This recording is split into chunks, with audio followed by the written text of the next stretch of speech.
Morning po. At ngayon po ay wala pa yung mga karpentero.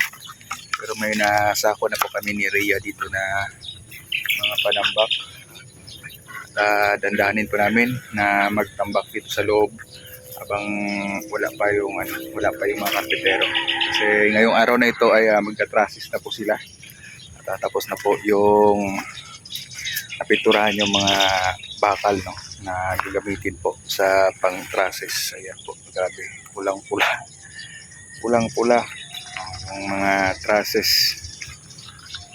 So meron lang nakaabang dun sa taas na traces. Ayan po, yung panggitna.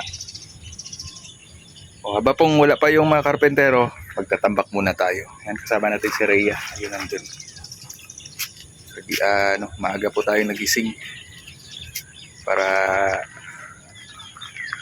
ang exercise na din.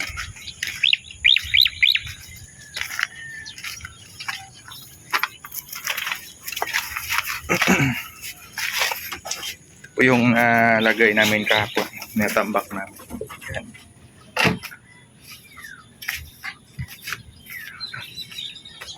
Yan pong namin ni Rhea, yung mission. Mission, tambakan lahat tong mga panambak dito sa loob ng bahay.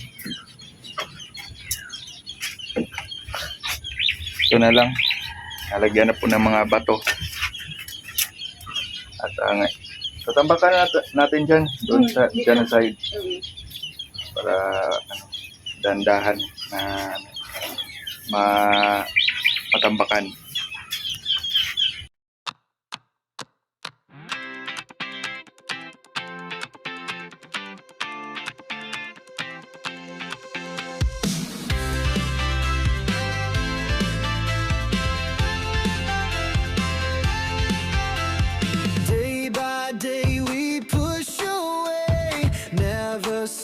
We find our way, move so fast, we make it last. Chasing time, it's running past. We race the sun, no time to stray.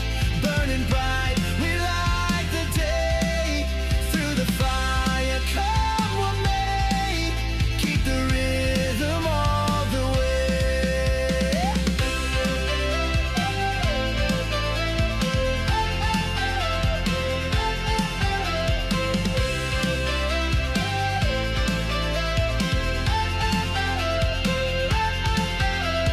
Clocks tick loud, the world won't wait.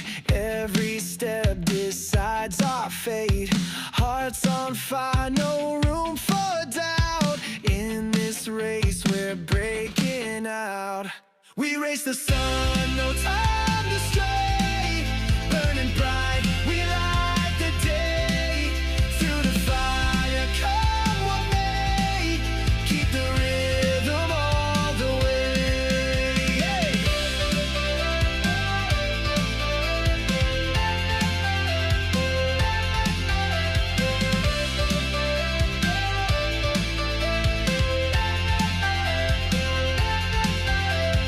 Feet hit the ground, the pulse is strong, chasing the echoes all along. No looking back, no turning round. The thrill of life is what we found. We race the sun, no time to stray.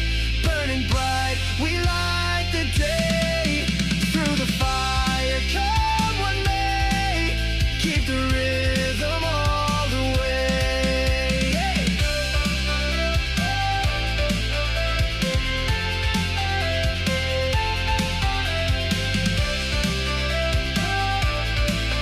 Keep the rhythm all the way. Kulang yata.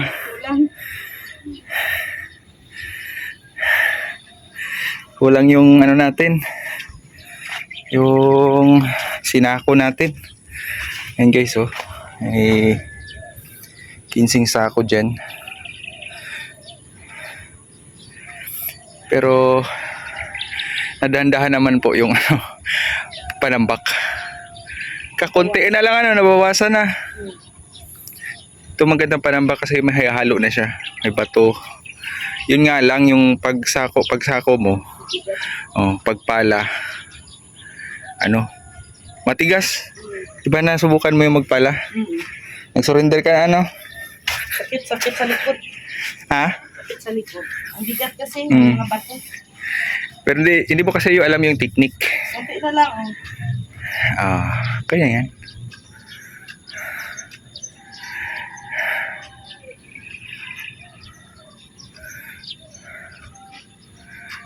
Maya-maya. Hindi pala maya-maya. Mamaya. Mamaya mag-ano na naman tayo. Maglagay naman tayo sa sako ng mga panambak. Madali kasi pag sako. Oo, kaysa yung ganito, Kalde. balde.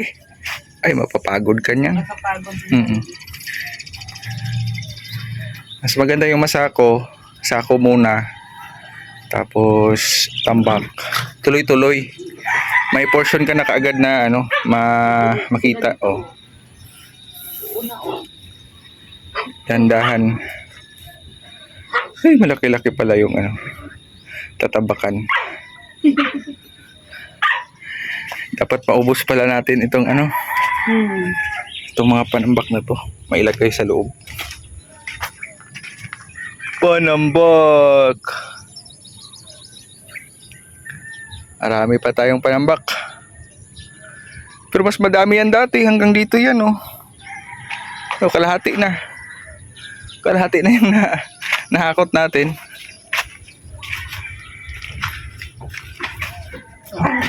Ang dalawa. Ang kulit to. Makulit yung mga doggy na yan. Yan kasi, buhangin.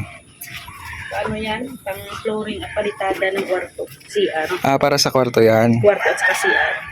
Yan yung gagamitin ng mga buhangin. May simento naman tayo. Meron na. Pang ano lang din yun. Kwarto at CR. Kwarto, napa-estimate mo na kay Gary. Oo. Dito wala pa yan dito. Guys, may mga materialis na lang tayo. May mga materialis na pala tayo. Yan sila uno. Ito sa kwarto, i-fix pa nila yung flooring. Yung mga karpentero na bahala dyan. Kasi sila yung mag-level. Kagaya dito, tinambakan lang namin ni Rhea. Sila na yung nag-level. Nalagyan ng tansi.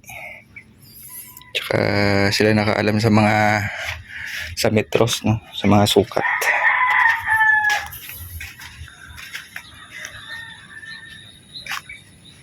Maraming salamat po guys sa suporta nyo. Ayan. Happy Wednesday po sa lahat. Good morning po.